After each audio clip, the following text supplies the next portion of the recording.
Aren't you a little short for a stormtrooper?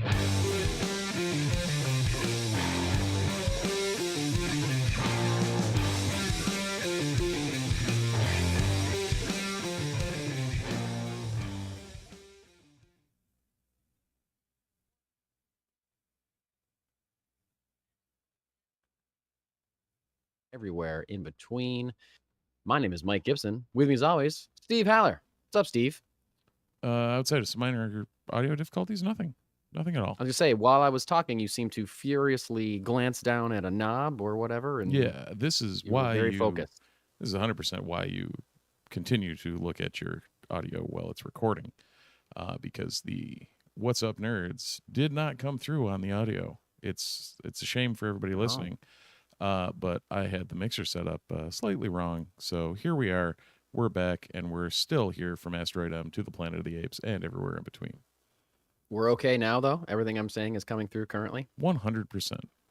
Okay, I'll just give it another "What's up, nerds," just so people can imagine that they heard it at the beginning of. I was going to say that might be the first time in 3 years that I've done the legit said the two locations.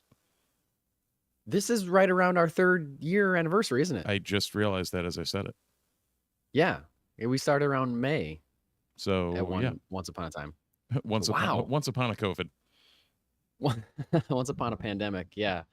Wow, look at us. I mean, I don't remember the exact date. I'm sure you could look it up. Don't do it now. But man, 3 years of this. My God. Mildly to what insane. End? Mildly insane. Very mildly insane. Hey, yeah, everybody, welcome to the podcast. We got a pretty packed show tonight, I gotta say. We got one really big piece of information that I neglected to put on the rundown last week, which is entirely my fault. But we'll get there. And it deals with a fandom we have not spoken about in quite some time. And there's 2 stories for that fandom tonight.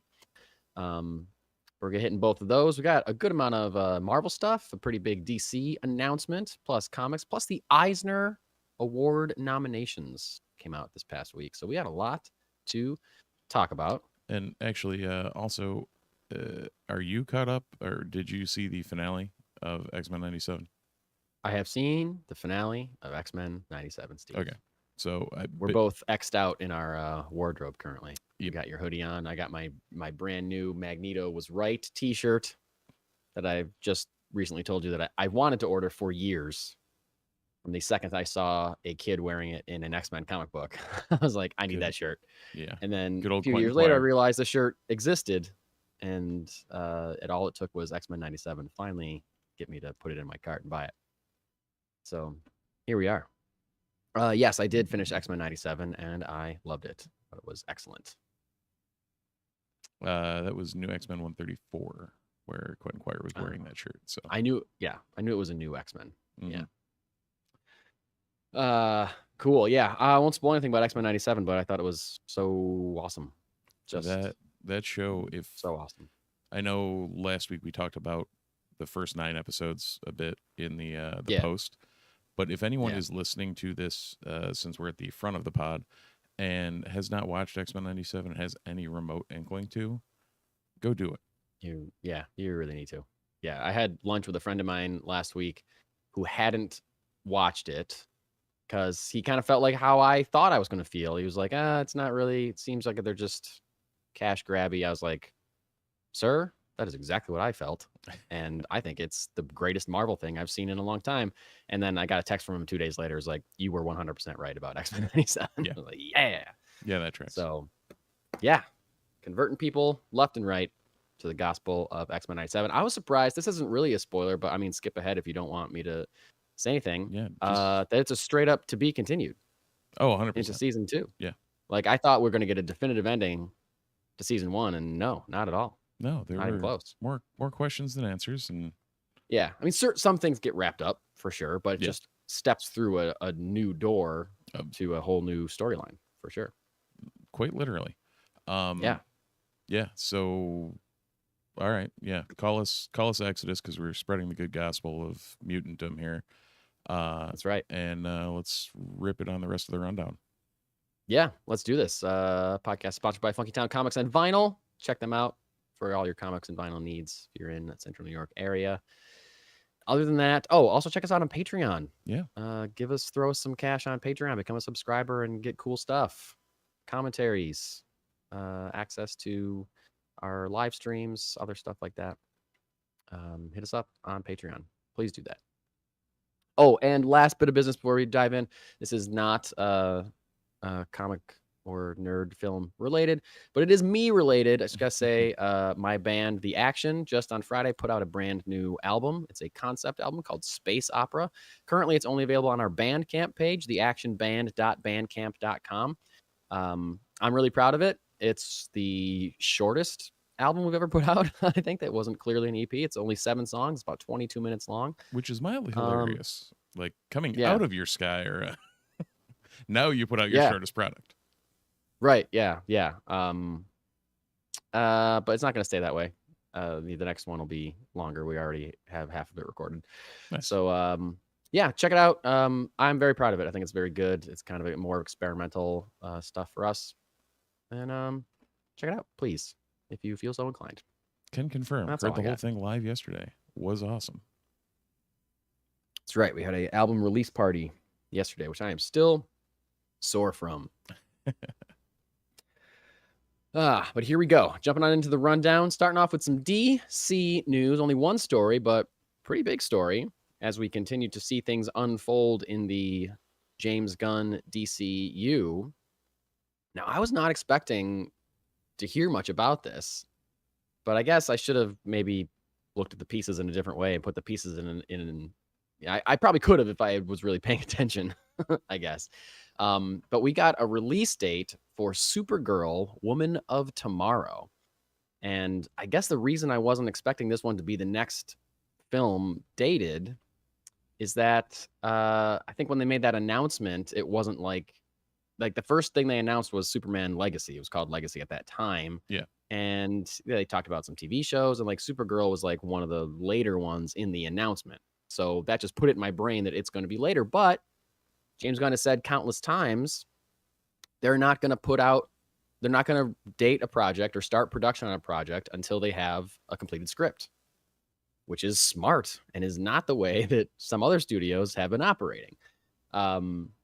So apparently, but and just him saying that, we also got news about, this director is circling it and this person is writing it and all this kind of stuff. So I should have known that Supergirl Woman of Tomorrow was pretty far along, but I still didn't expect it to be the next movie dated, but here we are. Supergirl Woman of Tomorrow will be released into theaters on June 26th, 2026. So just little less than a year after Superman. That's very cool. Very cool. And kind of crazy it's coming that quick on the heels.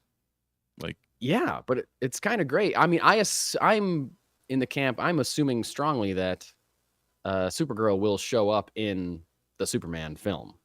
So whether it's a post-credit scene or something else, I think that's going to be what launches that character. Yeah. So it would make sense then for her movie to come out within a year. Yeah. I mean, following. My brain was, I guess, similar to you. I wasn't there thinking this was going to be the one that got moved up or the next one that got released. Maybe solely because I expected them to kind of roll away from the Kryptonians after Superman. Sure. Vary it up a little bit. Yeah. Not all L's all the time. Yeah. But yeah, I mean, if it works and if it's a good script, then this is I guess the same concept I have for that Mandalorian and Grogu mess. If it ends up being a good movie that needed to be made, then put it out in the time that it needed to be made. And I'm not trying to insinuate it might not be a good premise because that Tom King run was awesome. Yeah. But if they're not rushing this to get it out, then awesome. If the script's ready, record it and get on with it because it's such a killer source material.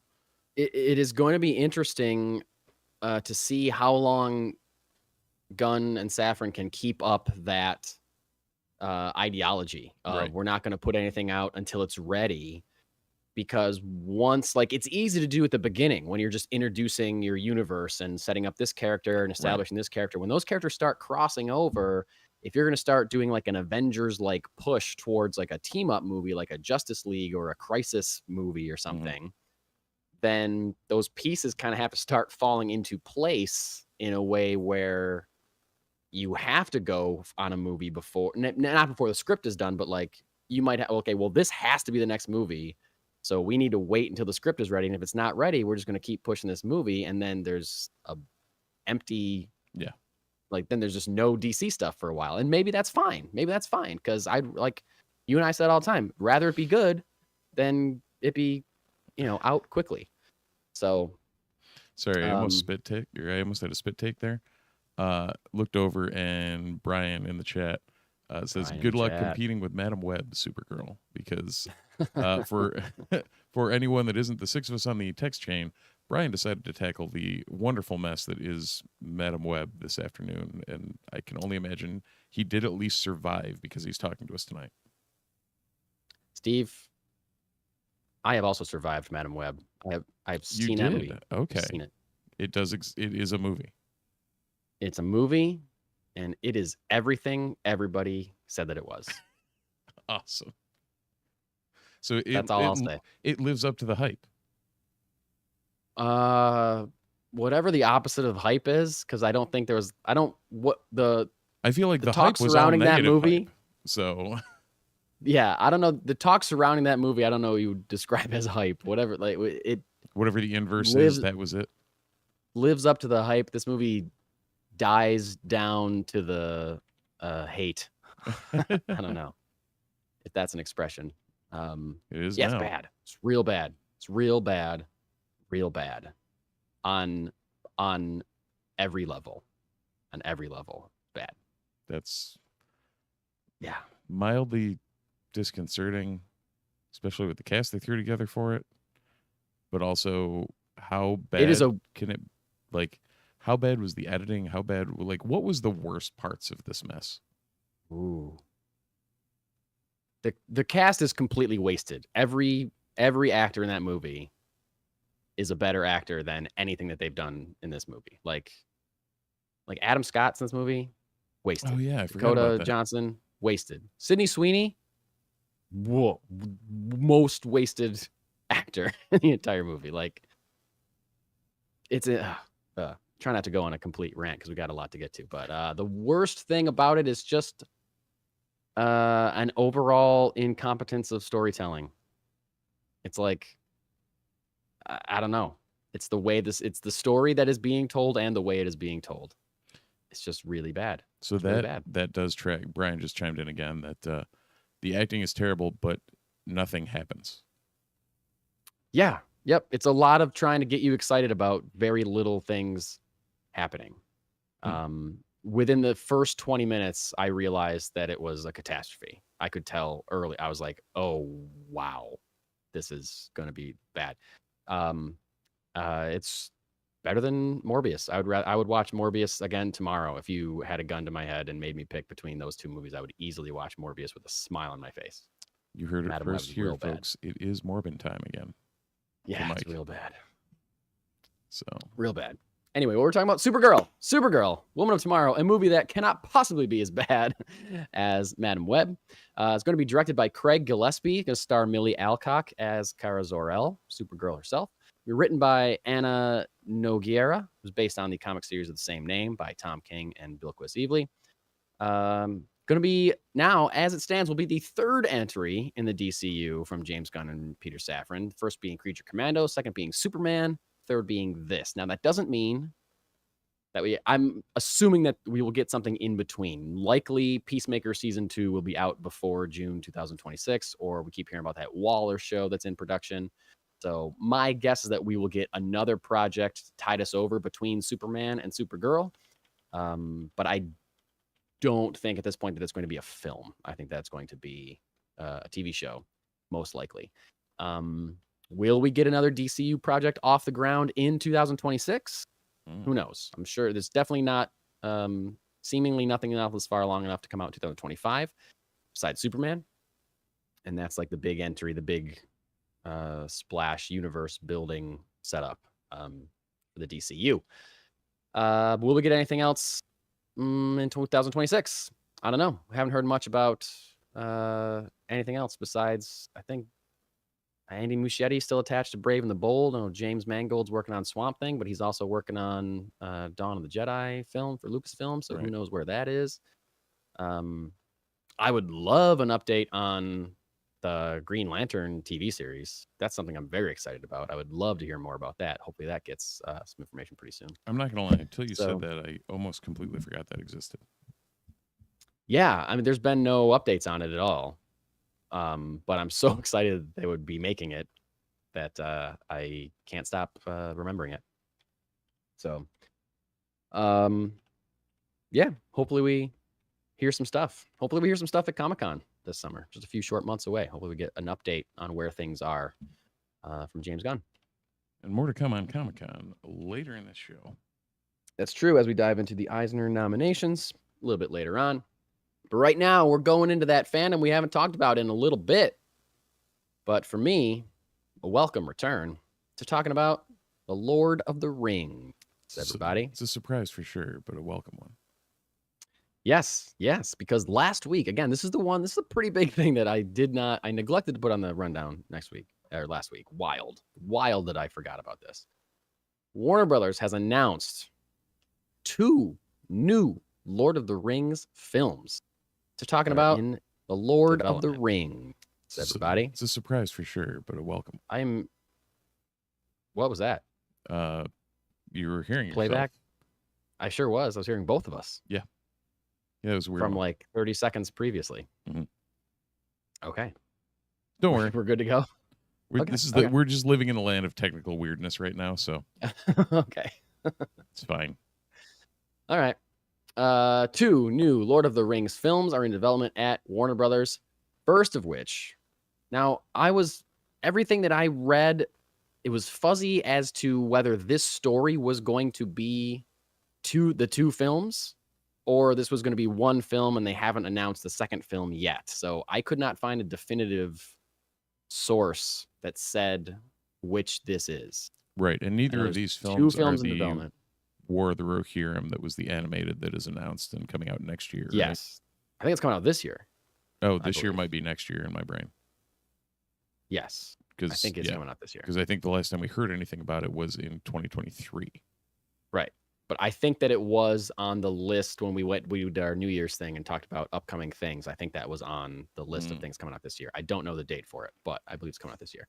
But anyway, at least one of these 2 new Lord of the Rings films is called The Hunt for Gollum.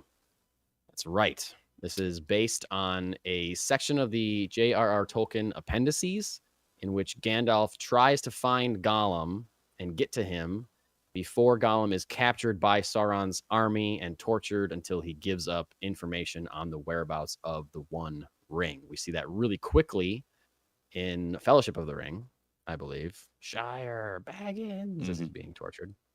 That's before we even really meet the character of Gollum. It goes by really quick. But this movie's going to flesh that out a little bit, apparently. And I don't know how directly it's going to be based on whatever. I haven't read that part of the appendices, so I don't know how detailed it is or whatever, if it's just 2 sentences or whatever. Who knows? We'll find out. So maybe they can probably take some pretty big creative liberties, especially if they're spreading it out over 2 films. Seems crazy. This movie will star Andy Serkis. The return of Andy Serkis to the character of Gollum, character that he created, motion capture king Andy Serkis. Right? I mean, yeah. I think you may have seen some Andy Serkis this week. Oh, dude. Did I tell you how much I loved it? No. Those movies? You just told me you were starting to watch it. Oh, that's right. We were texting about it. Yeah. I watched all 3 of the newer Planet of the Apes films. Not the one that just came out. Kingdom is in theaters now. I have not seen that, but I think I'm going to go see it. Rise of the Planet of the Apes, Dawn of the Planet of the Apes, War of the Planet of the Apes. I watched all this week. Okay. I took almost 3 nights in a row. I took 1 night off to watch Madam Web, and that was regrettable. Hindsight. Well, So they made that much of an impact that you went back to back to back. Steve, they were so good. So good. The best comparison I can make is to the Christopher Nolan Batman trilogy, where the first one, Rise of the Planet of the Apes, is like, oh wow, they're taking this really seriously. Yeah. It's a new interpretation. It's really good. And then like by the end, I was like, whoa, this is awesome. Great. Like I feel like a lot of the exposition was kind of clunky and not great. Like it was wild to me watching Rise of the Planet of the Apes. It was wild to me how much more I liked it when there were no humans in the story Right. at all. Like when it was just about the ape and doing what he was doing, I was like, this movie's great. And then anytime it flashed back to the humans, I was like, eye roll, this is boring. Get back to the ape stuff. Okay. But all in all, a really great movie. And then Dawn of the Planet of the Apes, incredible. It was incredible. Like, as The Dark Knight is to Batman Begins, Dawn of the Planet of the Apes is to Rise of the Planet of the Apes. Like, I was so invested watching that movie. Like, I was edge of my seat, involved in what was going on. So good. So good. War of the Planet of the Apes, good. Not as good as Dawn. It's a good conclusion to that trilogy. Wrap some things up. It's a better movie than The Dark Knight Rises in my analogy here, but like a little less interesting than Dawn of the Planet of the Apes, but still very good. And across the board, the effects in these movies, out of this world good.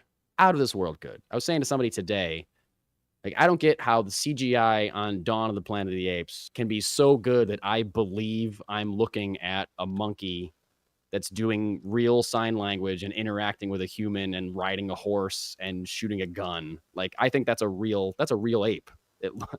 But then you can watch something like Ant-Man Quantumania and be like, wow, this looks like dog shit. Like, how can the CGI be so good on this and so bad over here? Like, just make it good all the time. Why aren't you making it good all the time? It was like next level effects and the performance. And that leads back to Andy Serkis starring as Caesar the Ape in those 3 films. My God, he's good. He's so good. He's so good. So, point of order, just because I know one of our listeners will call us out on this. You referred to them as monkeys. Monkeys are not the same as simians. Ergo, we need to redact that and correct it. I apologize. It just came out of my mouth. I know. I'm sorry. They are all apes. I do not believe there are any monkeys in that film series. They are all legitimately apes of different kinds of apes, but they're all apes. All right. And they're all great. And they all look incredible, as I was saying. So that made me even more excited for this Lord of the Rings movies, just because I recently rewatched all the Lord of the Rings movies, hadn't seen them in 15 years. Mm-hmm. And although they're very good, the effects at that time that were groundbreaking kind of look pretty dated now. Like, you can tell that they're definitely using green screen. Like, a lot of the CGI is a little bit wonky. It definitely looks a little, PlayStation 2-y. Some of the shots do. Including like Gollum for the most part looks good, but there's definitely moments where you're just like, for one, you can 100%. definitely tell it's inserted.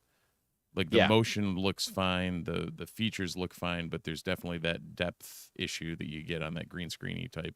Exactly. The depth is a good way to describe it. I feel like there are times when he looks incredible. Yeah. And there are times when he's like about to grab Frodo when it might as well be like Bugs Bunny reaching in to like grab a a 2D stick shape of dynamite on or something. yeah. Yeah, exactly. But seeing those Planet of the Apes movies and seeing what they can do with that, having apes interact with real human actors, like, and having it look 100% real, then this is just going to look out of this world as long as they do the same. And it was the same company that did the Lord of the Rings movies. So it's Weta Digital that did the effects on the Apes movie. So I can't imagine how good that's going to look. How good it's going to look. I mean, if you're not Weta or ILM, like, what are we doing at this point? What are you even doing? Come on. But it's funny because, for one, while you were talking, I was looking up what the 4 new ones were. I did not ever realize that Tim Burton directed a remake of Planet of the Apes in 2001. He sure did. By all accounts, it's really bad. I haven't seen it. Yeah, it's Rotten Tomatoes is a very flawed metric, but 43%. Yeah. I do plan on watching it because now I feel like I'm into this series of films and I've seen the original. I think the original is great. I'm going to rewatch the original, and I'm going to rewatch the entire original series. Oh, And then I'll probably watch that Tim Burton movie. And I would like to go see the new one because I'm not sure where that's going to go after the conclusion of War. gotcha. Planet of the Apes. But anyway, getting back to Andy Serkis. Sorry, one more thing from you. No, I'm just trying to like think like I've got to roll these up or roll these into like the long line of random crap to watch. But yeah, so, they are worth watching. For sure. Yeah, you got me. So you got me thinking back to Lord of the Rings. We recently, if anyone's just listening and hasn't heard us prior, we just recently saw the Phantom Menace in trailers for the 25th anniversary. That's right. Unbeknownst to me, they did quite the dust up on that. Like when we saw it in theaters, it was like it felt like I remember it, not like what I remember watching when I watch it on Blu-ray or something. Like it felt like all the graphics were updated, everything looked clean, everything was tight. There were very few, if any, moments where I was just like, okay, that took me out of it a little or something like that. Like if you watch the Blu-ray or you watch one of the other releases, it's very 1999 special effects. Similar to Lord of the Rings was very turn of the century special effects. Yeah, and for sure. Like I feel like all of those kind of cusp of the digital revolution movies that were worth their weight in salt at all could really use like I don't want to say you basically because they'll have to do it to recoup the funds, but like do like a theatrical reissue of all these and like brush them up, clean them up, and bring them up to snuff, and you will make money off of this, folks. Yeah, well, they did announce that they re-releasing the expanded editions, so I don't know if that comes with a bit of a remaster or anything, but yeah, they definitely could use it. And speaking as someone that just recently watched most of Attack of the Clones, that movie desperately needs it as well because a lot of that movie looks horrible by today's standards. Horrible. Anyway, huge tangent over. Getting back to Andy Serkis, not only is he starring as Gollum, he's also directing this movie. Now, you may remember Andy Serkis from directing such incredible films as Mowgli, Legend of the Jungle, and Venom, Let There Be Carnage. Just kidding. Those movies are bad by all accounts. So, kind of, I mean, it makes sense to ask him because he's familiar with the character. He's familiar with the world. He is clearly familiar with the performance capture, industry and how to film that, how to make that work. So I get why you want somebody that can understand all that. But also, I don't know that he's the most experienced director. So we'll see how that goes. But he'll have plenty of people to talk to that he's also familiar with working with, because also returning are Fran Walsh and Philippa Boyens, who co-wrote and co-produced the first original trilogy along with Peter Jackson, who is also returning to produce along with Walsh and Boyens. But Fran Walsh and Philippa Boyens are going to co-write the screenplay along with Phoebe Giddens and Artie Papagorgio.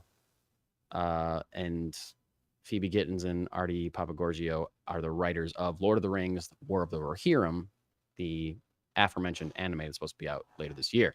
So a lot of people that are entrenched in the Lord of the Rings world, a lot of people that have worked with Andy Serkis on the previous films are all coming back. So that fills me with hope that this will be good. And speaking to any naysayers or the idea that you said earlier regarding the Supergirl thing, or you mentioned the Mandalorian and Grogu thing being like, why do they need to make this movie? Philippa Boyens gave a quote to Deadline saying the following, quote, "We don't want this film to be just the fourth film in the trilogy. This film has to work in its own way, and that's our job. That's what we are going to have to be able to do. I know there's plenty of people out there who will be like, oh no, why are they doing this? Why are they going back in? Well, that's our job to prove why we think it's a good idea." And I agree. That is their job. So it's refreshing to hear somebody say, to admit, like, yeah, we get it. From the outside, it doesn't really seem like this is a good idea, or it doesn't seem like this is a natural movie to be making. But trust me, we have a good idea, and it's our job to prove that to you. I feel like a lot of people are just like, of course we're making this thing that's more of the thing that you want, and kind of like a false confidence. This is a more confident statement to me than any of those other, like, yeah, it's more of the same thing. It's going to be great, of course. That's like, bullshitting me. This is, yeah, we know that there's doubt against us, so our job is to rise to that occasion and prove ourselves to you. Right. So that fills me with more confidence about this movie than anything else. Do they really want to do this coming off the gloriousness that was the worst game of 2023, the Lord of the Rings Gollum? They probably want to do this to make people forget about that game as best that they possibly can. Makes sense. What else am I excited about in the Lord of the Rings world? Oh, Jesus, we haven't even gotten there yet. Haven't even gotten there yet. Season 2 of the Rings of Power. We got a teaser trailer for season 2 and a release date. It's coming out August 29th. So just right at the end of the summer, we're getting a new season of Rings of Power. This teaser trailer is a little less than 2 minutes long, so technically a teaser in my book. And I really liked it. It looked great, like the first season did. We talked about how they're spending so much money on these shows that they at least better look good. And the first season certainly did. This trailer certainly did. I haven't, rewatched season 1 or anything in a long time. So I was happy to see, like, oh, yeah, that character. Oh, yeah, that character. Oh, yeah, that guy. Oh, yeah, that lady. Like, I like all these people. Like, yeah, they're coming back and they're fighting and riding dragons and pulling swords and bows and arrows and stuff. Like, this looks great. Like, I don't know. I feel like I'm gonna have to watch a recap of the first season because it was so long ago. Yeah. Kind of refresh myself. I remember some things. I don't completely remember where we left off with some of these characters, but I don't know. I was excited to see more of it because I really liked the first season, so I'm down for more. Steve, what did you think of this trailer? I still think everyone's too clean. That's true. I'll give you that for sure. That is one of the things that bugged the shit out of me for the first season. Overall, I thought it was fine. The whole thing looks very clean. Yes. It looks very clean. Like, you're supposed to be in this weird medieval world. Like, you can get dirty. It's fine. There's no wash machine around the corner. Right. But overall, I'm interested to see where it goes. I mean, I know ultimately where it's going to go. Sure. But like in the trailer, they show like the elves realizing that Anatari is Sauron. Yeah. Like, that seems like a pretty big plot point, and they just throw it out there in the trailer. Now, I guess we should talk about this offline because I don't want to, like, spoil Rings of Power Season 1, but I thought we knew the identity of Sauron by the end of Season 1. So Sauron, over the years, has had multiple identities. Okay. Apparently, when he puts a wig on, he becomes an elf, which is what we saw. Okay. That makes sense. Because it was the same actor with long hair. That's what I thought. Yeah. I was like, I don't remember that actor looking being an elf. like that. Yeah. Like, what? What, did I miss something? What is going on? So, okay, that makes Charlie, makes sense. Whatever his name is that played whatever. Yeah. Okay. So I'm down for this. I know the first season came out against House of the Dragon, and there was a lot of people like championing one versus the other or whatever. But I don't know. Rings of Power came out on top for me. I really loved it. I thought it was really good. So, excited for more. Excited for more in this universe for sure. And speaking of universes, we're in a big one, and part of the things that make up our universe are stories. And some stories. It's like how we were on this one end. I'm going to land it. It's going to be the best segue ever. And some of those stories are told through comic books. Mm-hmm. And one of those comic book companies is called Marvel Comics. Okay. And sometimes those stories get adapted into television shows. There you go. Pretty flawless segue. And sometimes they're animation, and sometimes they're studios. production. Because if anyone didn't hear this week, also, Marvel decided to start splitting all of their taglines at the beginning of all their shows into Marvel Animation and Marvel Spotlight and Marvel Television and like Marvel Studios for the movie stuff. For some semblance of clarification, which I don't think anyone needed. But yeah, I don't know. I know if I'm watching a TV show versus watching a movie. I know that. Like, I'm not going to see that placard and be like, holy shit, I'm watching something animated? Really? Yeah. I know, yeah. Like, whoa. So, yeah, Disney announced officially Marvel Television, a new banner or a new studio that's going to head up everything that's MCU related that's going to be on Disney+. So, like you said, now I'm confused. I wasn't at this presentation, so I don't know if they clarified it. I didn't read anything that clarified it for me. That, like you said, Marvel Spotlight is a banner, Marvel Animation is a banner. Those things have to be underneath Marvel Television then, right? One would maybe think. I mean, Marvel Television, then Marvel Animation. Must be. But, like, what are the things that don't fall? Do they just use the Marvel Television tag for things that don't fall under animation or the Spotlight stuff? I don't know. Maybe they don't use it at all. Maybe it's just like, we know this is from Marvel Television instead of Marvel Studios. Something, you know? Yeah, I don't know. You know what I will say? It's a quick tangent. What I will say about the Sony Marvel stuff, Spider-Man adjacent stuff. Yeah. Honest to God, I still prefer the Marvel adjacent logo to the MCU super like bombastic, pretentious, look how great we are logo that shows all like the scenes from the movies and you're zooming out of the letters and it's like, look at all this greatness. Like, I like the simple flip Marvel. You know what I mean? I like that so much better. It's simple. It like brings up a nostalgia in me for reading Marvel comics when I was a kid. So for me personally, like, I would go back to that regular comic book flip Sony logo all day long. Yeah. Way better for me.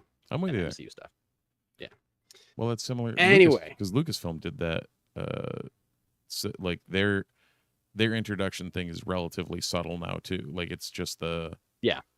Like, the flashes of them. Yeah. Around it, yeah. Yeah. So.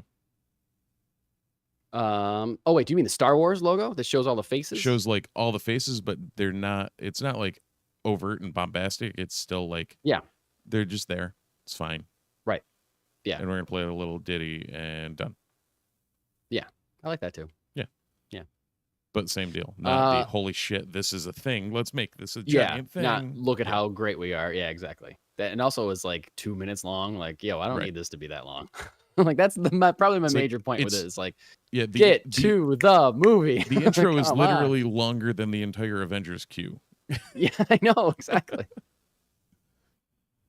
All right, Marvel Television is going to be its own studio, like we said, handling all MCU stuff that goes on to Disney Plus, and a few announcements and dates for Marvel stuff that we've been hearing about for a long time. Agatha, which, as we talked about, I think last week. Yeah. The name of the show is just Agatha. All those other titles have now become the episode titles. So Agatha, Coven of Chaos, Agatha, Darkhold Diaries, those are all episode titles, apparently. Sure. Whatever. Like, don't try to tell us that was your idea the whole time.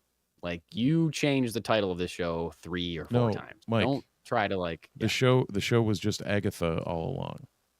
Oh, yeah, sure it was. Sure it was. Agatha, a show that I feel like a lot of people probably wanted 4 years ago. But I don't know how many people want it now. And it's coming out September 18th. It's going to be a 2-episode premiere on September 18th. I have really low expectations on this show. Low to zero expectations of the show. It's a thing that I didn't ask for. Again, not that it's not going to be good, but it's something that I am inherently not interested in. So I do like dark, spooky magic stuff. So if it's all focused on that, maybe it'll be great. I don't know. Aubrey Plaza's in it. I love her. So we'll see. I don't know. And we'll see on September 18th. 2-episode premiere. Daredevil Born Again, show I'm much more excited about. March 2025. No specific date, but March 2025. And also confirmed a 2025 release date for a show that, Steve, you and I recently talked about how we thought it probably wasn't going to happen ever. Ironheart. Ironheart is actually going to come out in 2025, and this will be 3 years after the character was introduced in Black Panther: Wakanda Forever. Sounds right. Yep, out there. Taking your time. Why not? Taking your time. Yeah, I don't know. So yeah, I'm fine. If We'll see. Same deal. Again, If it's good, I'm fine. I'm in. If it's good, I'm good. But otherwise, don't waste my time. Don't give me another Secret Invasion. Don't make me watch 6 episodes of a thing that I don't understand. How its many purpose. How many times when we were talking about the show we're like, well, maybe it'll get good. Maybe something will happen. And like know. after the 4th episode, we're like, I don't think anything's gonna happen. The 4th episode, the 3rd or 4th episode is when it was really like, Yeah. I don't think this is going to turn itself around. Yeah. There's no time. First 2 for it to episodes, turn you're like, okay, it's slow, but there's some setup. They're Okay, building whatever. something. We'll see. We'll give it a Maybe. chance. Okay, we're still okay. Episode 6, we're still building, and it doesn't make sense. Doesn't make sense. Speaking of things that do make sense, kind of. Sure. I'm really excited to see what you think about this next story, Steve. It's kind of a 2-part story. Because one affected the other thing. As you'll see what I mean by that in a moment. Nicolas Cage has officially signed on to reprise his role of Spider-Man Noir in a live-action Spider-Man Noir series for Amazon Prime. And this is something that we heard a rumor of months ago, that he was interested, that they were going to make that show, and that he was interested, or they were in talks with him to come back, or it was rumored that they were trying to get him to come back. Now it's definitely happening. He's going to be playing Spider-Man Noir in live action. Now, of course, there's no release date for this yet because it was just announced that he has been cast. This falls into like a show that I'm not inherently interested in, personally. Again, I'll certainly watch it, especially once we start seeing trailers for it. If that looks good, turns me on, I'll be in. Not something I inherently am asking for or looking for. But the fact that Phil Lord and Chris Miller are producers on the project, they were, of course, producers of Into the Spider-Verse and Beyond the Spider-Verse, creative force behind those movies. So that gives me some hope. Now, you may remember that Spider-Man Noir, not the only live-action Spider series that was in development at Amazon Prime. And Deadline has reported that, quote, after deliberations where to allocate resources on genre IP projects, which are inherently pricey, a decision was made to proceed with Noir, Spider-Man Noir, starring Cage, and shelve Silk Spider Society. So the show that I was more excited about, show about Spider-Man adjacent character Silk, has been shelved or let go from Amazon. Sony, the producer of that show, Sony is seeking a new streaming home for Silk. However, showrunner Angela Kang, who has worked on The Walking Dead, she's under a deal with Amazon, so she's not going with the show. The show may end up at wherever, Netflix or Max or somewhere else, but she is going to remain at Amazon and will not continue with the series. So that's a bummer and makes me think that the show will find no home anywhere and not go anywhere, which is a huge bummer. Yeah, that sounds about right. I feel like if the show, more looking forward to this than Noir, for the record. Way more excited about a Silk series than a Spider-Man Noir. Nicolas Cage or no Nicolas Cage. Like, I'll certainly watch it. Or an episode of it or so. I'm going to give it a shot. What's that? You'll give it a shot. Yeah. I think it's been established on the show my thoughts on Nicolas Cage. Yeah. Just that he's wild. I don't care about him anymore. Like, it's been a good 20 years since I've given a flying shit what Nicolas Cage is doing. He's done, I will say that I have heard some very good things about some movies he has done recently that I have not seen. Oh, I've heard his artsy stuff, like, the actual art type movies that he's been making are very good. Yeah. but it's not enough to move the needle and make me care. Sure. Yeah. I do think he was very good as Spider-Man Noir. Yeah. And as the voicing of that character in Into the Spider-Verse. But again, it's not something that I inherently am excited about.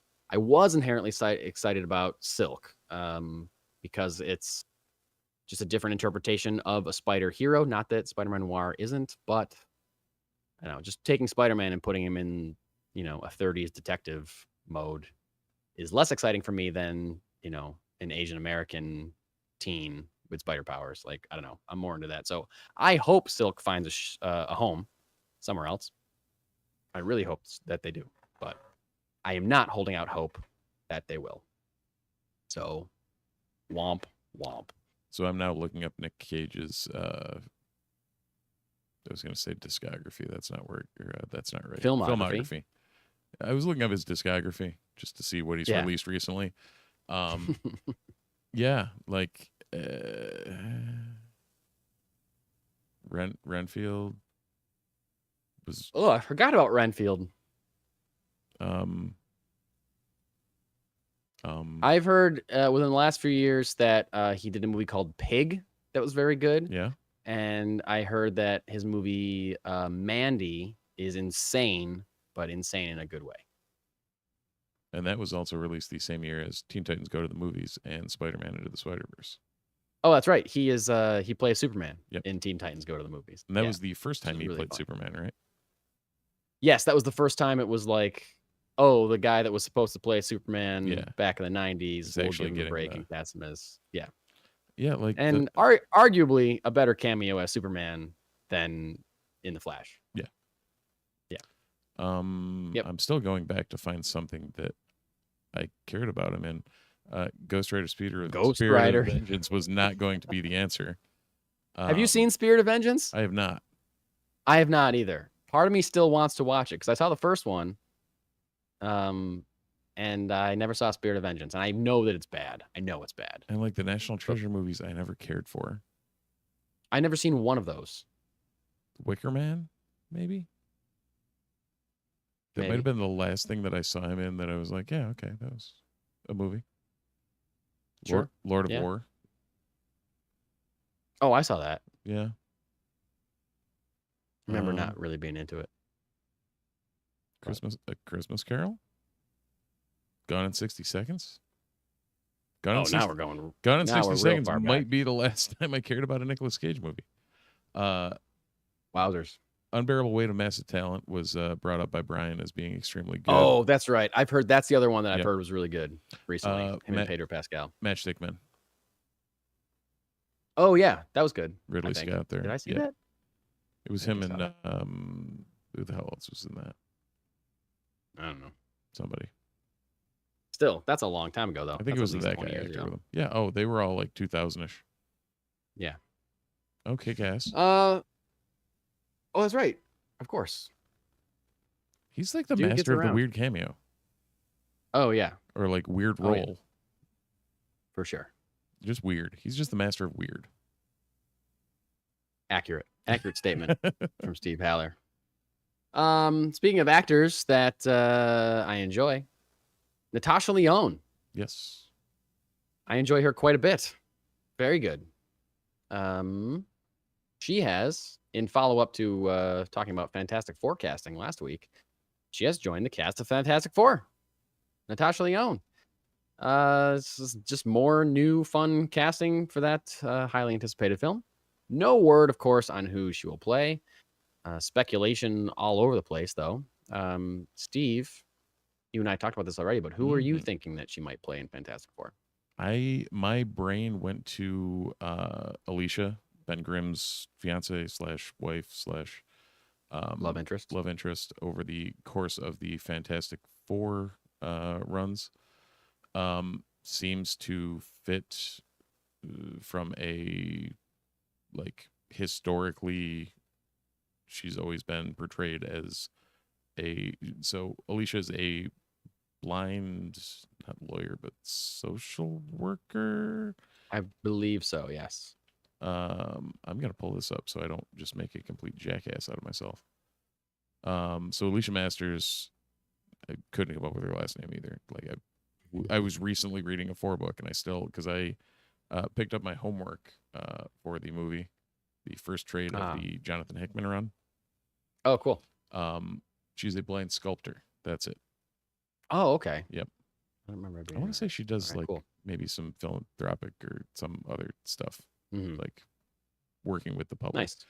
But yeah. So historically, like a white or redhead or blonde or redheaded kind of character. Very empathetic, just a generally awesome person, and is doesn't care that Ben is a giant pile of rocks. Right. So my brain initially went to her.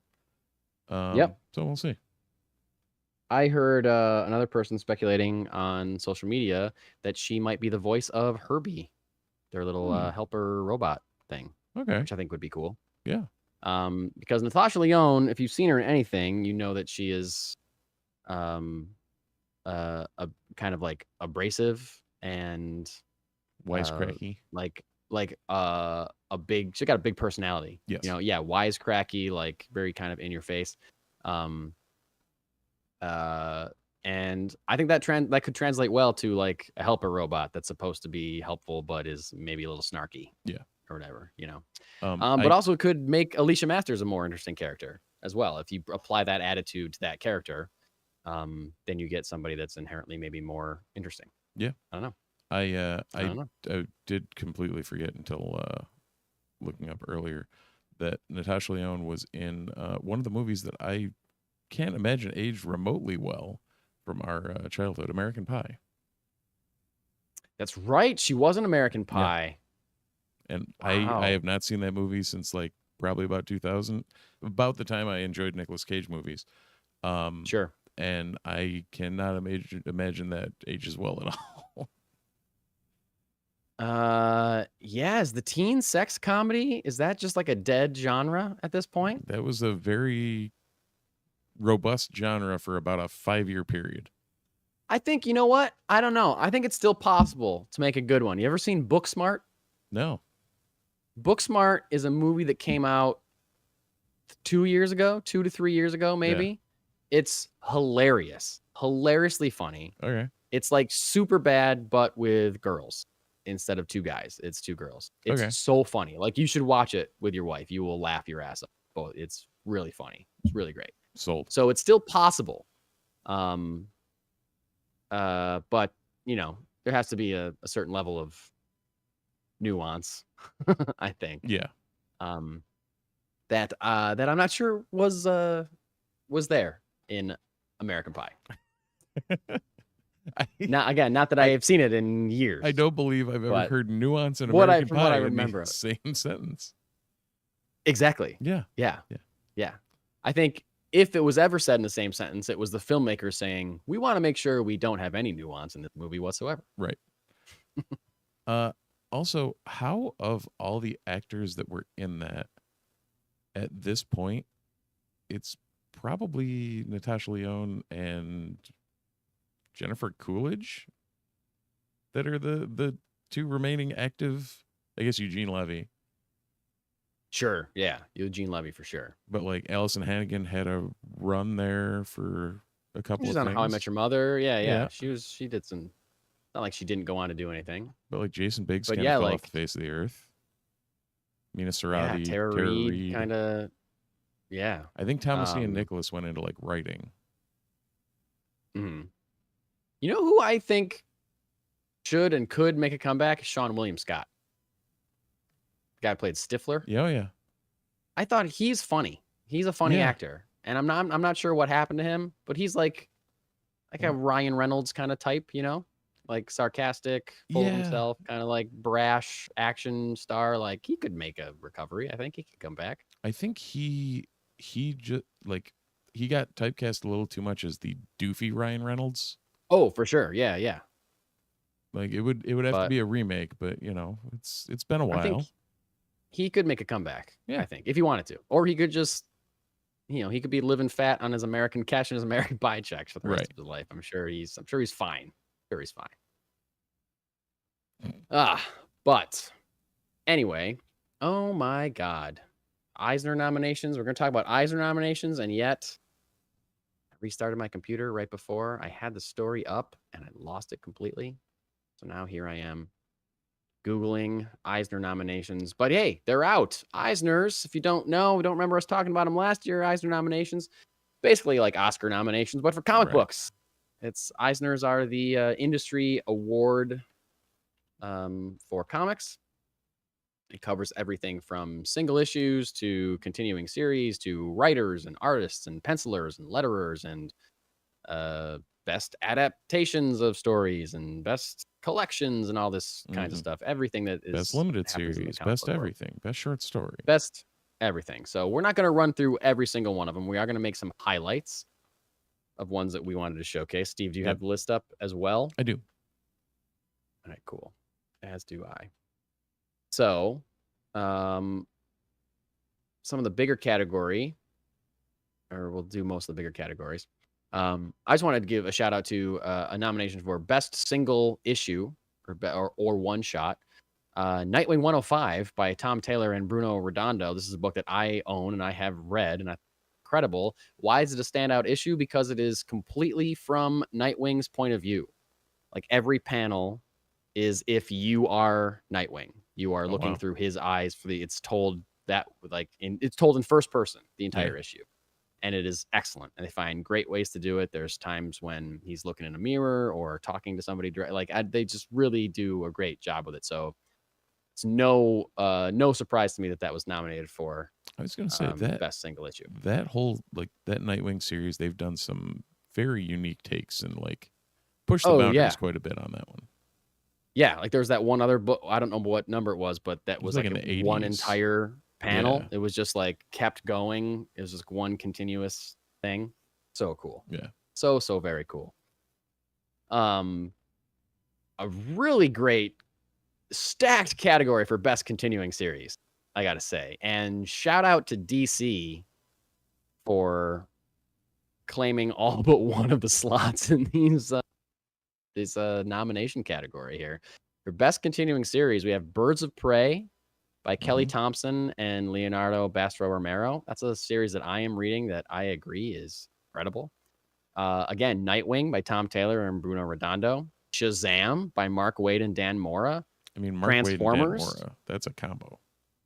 It is a combo, but I gotta say, I haven't really heard much buzz around the Shazam series. I knew they relaunched it with those two guys, but I hadn't heard much about it. But this is making me want to pick it up if it's nominated for a friggin' Eisner. Eisner? I meant Eisner. Yeah. Eisner is comic books in the Land of Oz. They get Eisners. Oh, I was thinking that Oscorp, Norman Osborn bought the that too. Category. That too. Also, it's the awards that the Penguin gives out to Oswald Cobblepot. Yeah. Great jokes. We're really funny guys. Transformers by Daniel Warren Johnson. It's absolutely hugely deserved nomination.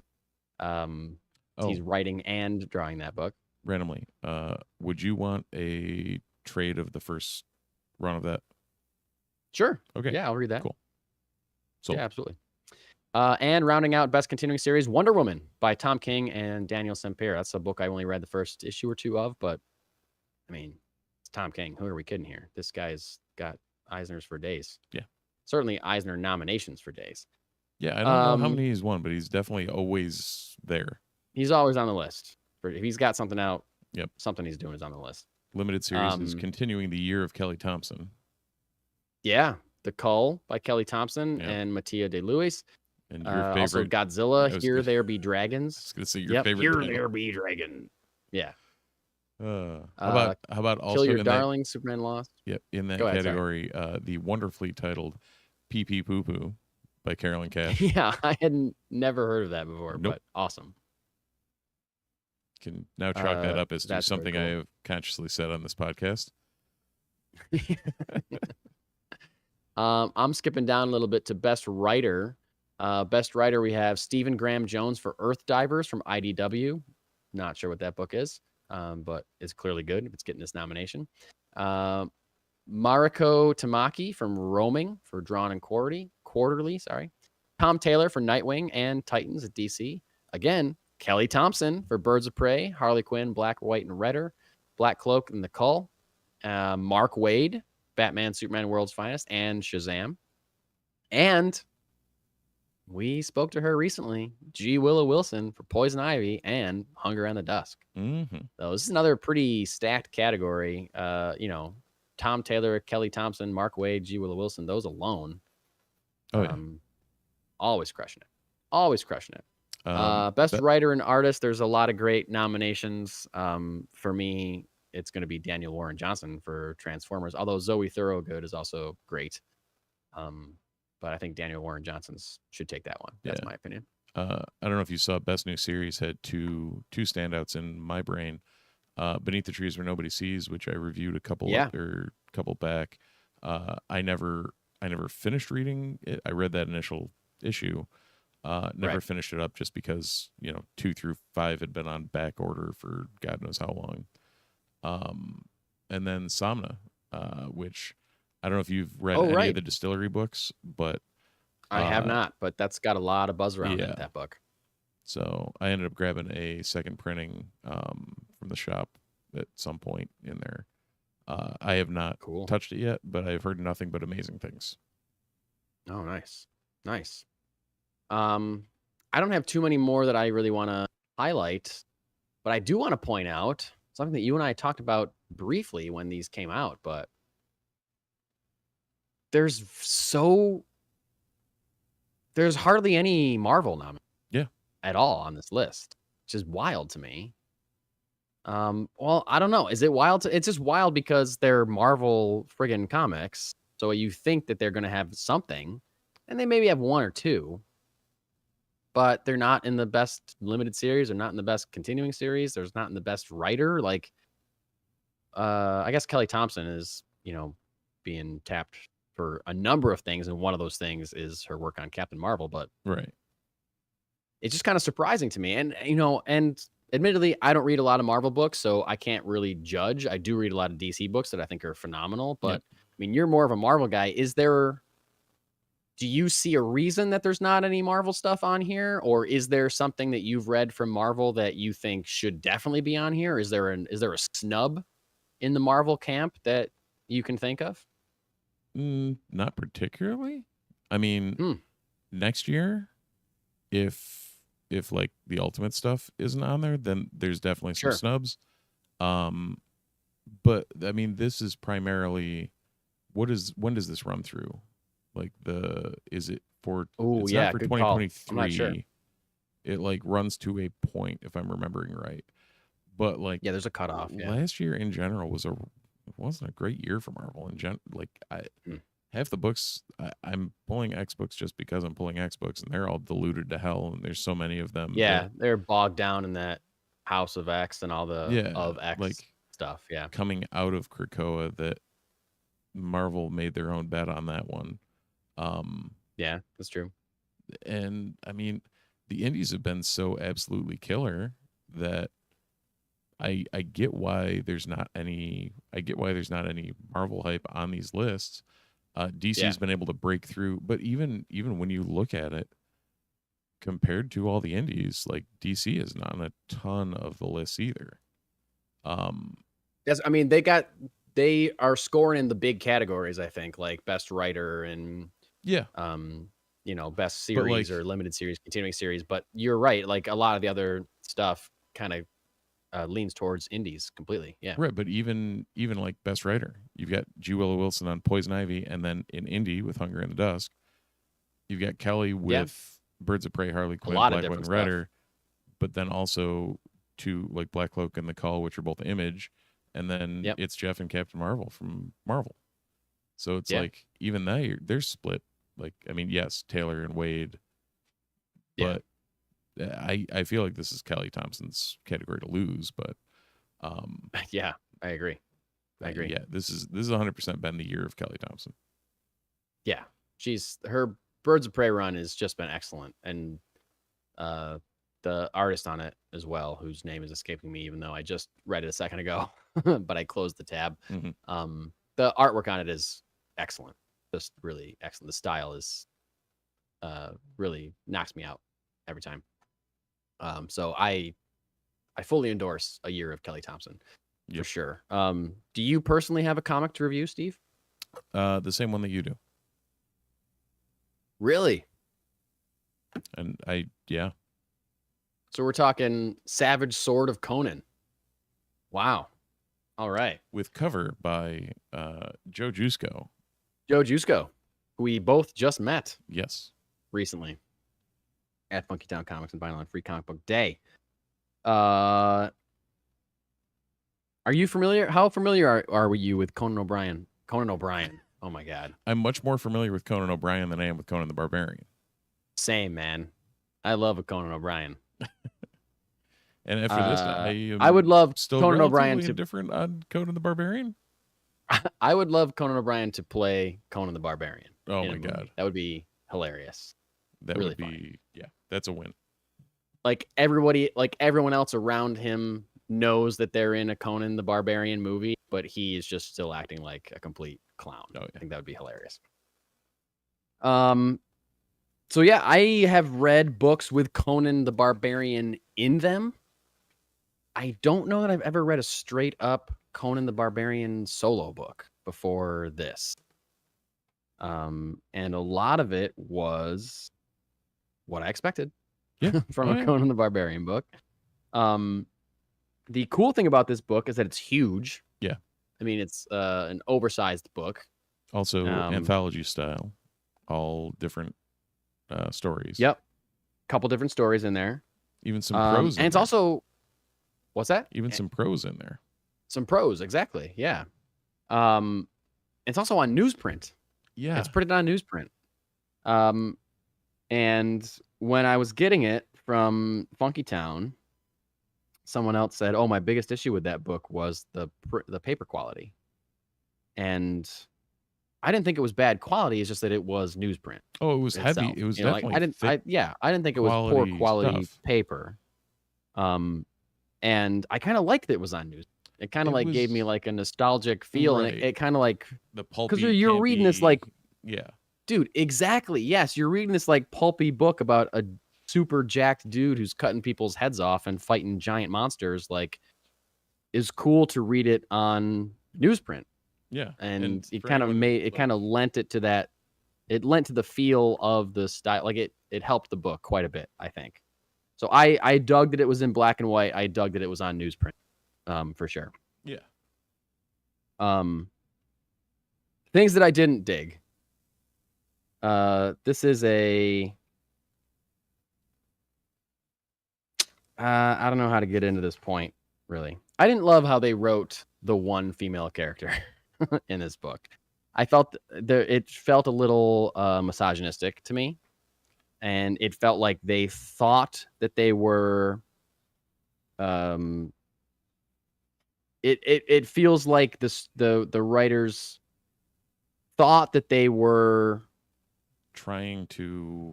thought that they were giving her agency and thought that they were making her more than a sexual object, but really they kind of fell short of that for me. And it really felt like, oh, this woman is just here to be a love interest for Conan, and they barely did anything to make her other than that, and that bugged me a little bit. And also, like, I know it's whatever, it's a sword and sandals genre. You can put more than one story. Like, it's okay. It's okay. Yeah, she doesn't have to be the only. And like, yes, there's another woman towards the end that, spoiler alert, gets slapped in the face and dies. Okay, great. Maybe try to write some women a little bit better, Conan people. While I'm calling them out, probably read some of the names of the people that wrote this. We give some credits. Yeah, but I can't find them. Where are they? Where's the writer's information? It's so that's the other thing. The way this book is laid out, it's actually they are. Nope, that's just group stuff, Titan Comics stuff. Are they in like each?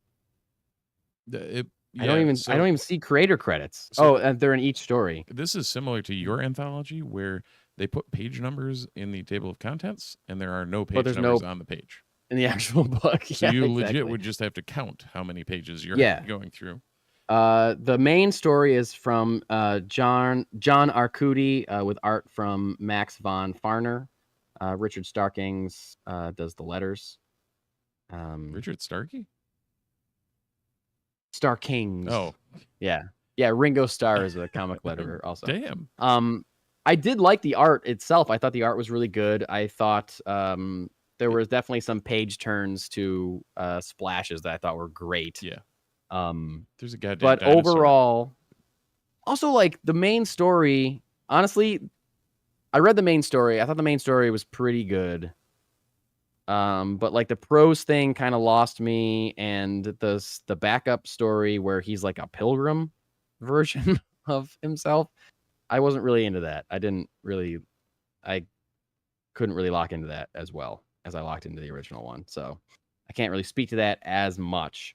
But I gotta say the other thing is I felt like they didn't write him as a very competent character, Conan, and maybe he's not. Again, this is my first real like dive into his world, but he's serving this prince that just keeps lying to him, but Conan just keeps believing him.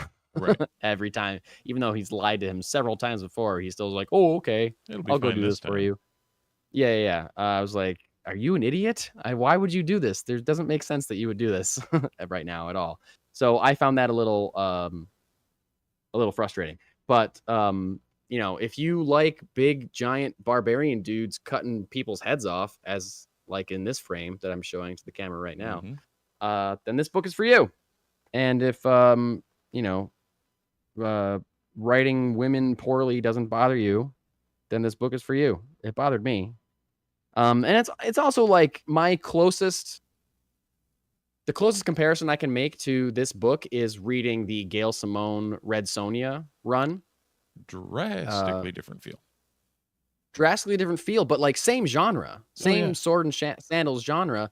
And that is a series where Simone is able to not only write Red Sonja as a fully formed character who is hot and barely wearing any clothes, but also like gives her so much agency and so much character that you get to have your cake and eat it too, because this is a fully formed character that knows what they are and knows what they're doing, but also just happens to be wearing a skimpy male bikini thing. Or whatever. But also like, rounds out the cast of characters with other like diverse people, men, women, weird other characters at the same time. So like coming in knowing that you can do a sword and sandals book like that, and then reading this was like, okay, this seems like a little bit of a step back. Right. So I did enjoy it. I didn't hate it, but I thought that it could be done better. And I don't know. Maybe I'm just someone that prefers Conan as like a side character to other people. But I got to say though, like that, the cover alone is almost worth buying this book. Like that is a gorgeous cover from Joe Jusko. So I'm sorry. I feel like I talked a ton about this book. Did you have any personal thoughts and feelings about? No, I mean either story. You hit most of the notes that I had on it. I really got lost with the Solomon Kane Pilgrim thing. Like what that I know that one just like maybe that's something that there's some history with or whatever, but it just didn't grab me. Same. So yeah, I mean that was that, and then like you said, the main line had some promise. I did like the nostalgia of the newspaper print. It really threw me off when I opened it. Yeah, same. There's a goddamn dinosaur. Yeah, that was awesome. That was awesome. I was like, the whole book should be this. This should be the whole book. Yeah. And that splash when you turn that, you're like, oh, okay, giant dinosaur. Yeah. Cool. Right. Yeah. You see something has thrown a gutted elephant through a wall. You're like, oh, you're like, okay, what is about to happen when I turn this page? Oh, a giant dinosaur. Awesome. Yeah. Like that shit. Great. Right. That shit was great. More of that for sure. Excellent. Overall, some promise, but for sure, it is what it is. For sure. Yes.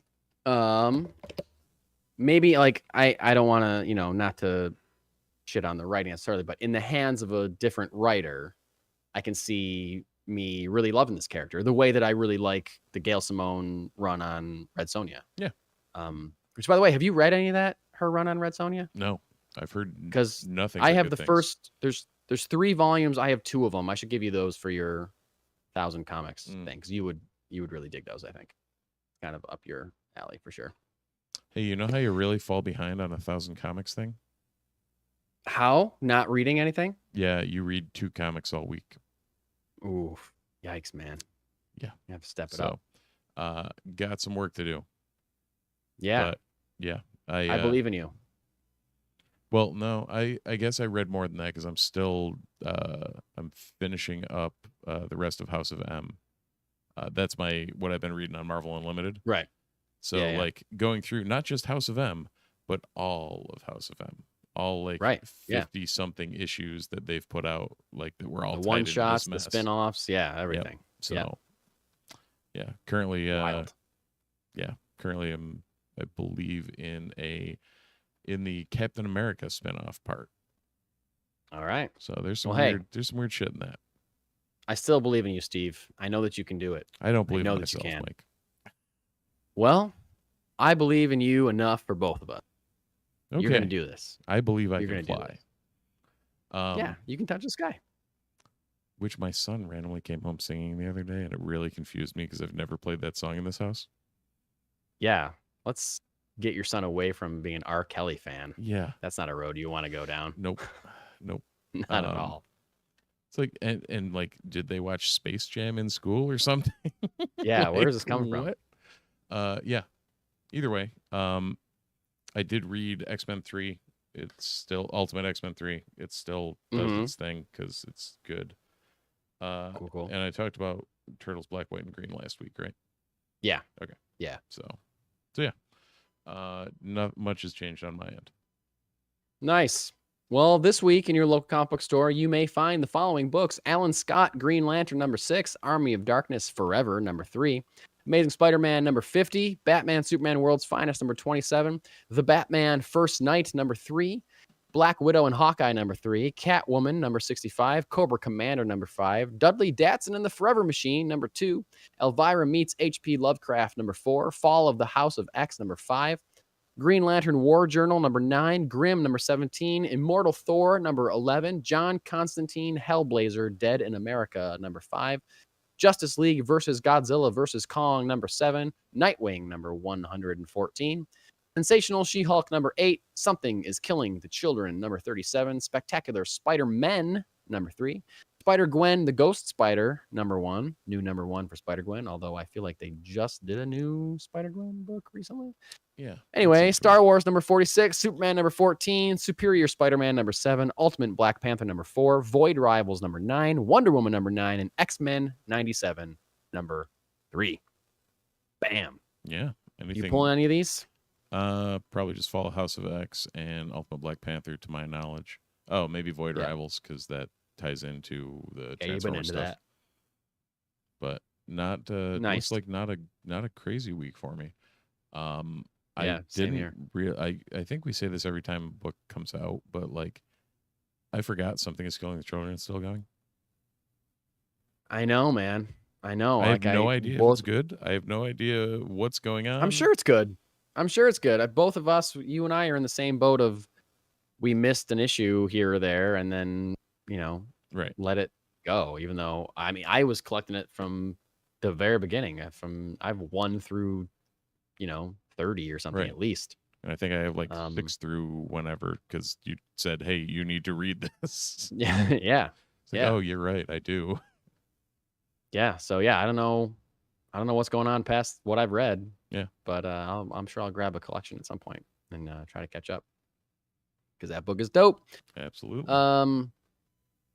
And I don't know. I'm not sure if there's anything else on this that I'm gonna grab. I think I'm definitely gonna get a trade of Hellblazer Dead in America when that comes out, because that first issue was really good. So I'll wait for the collected and grab that.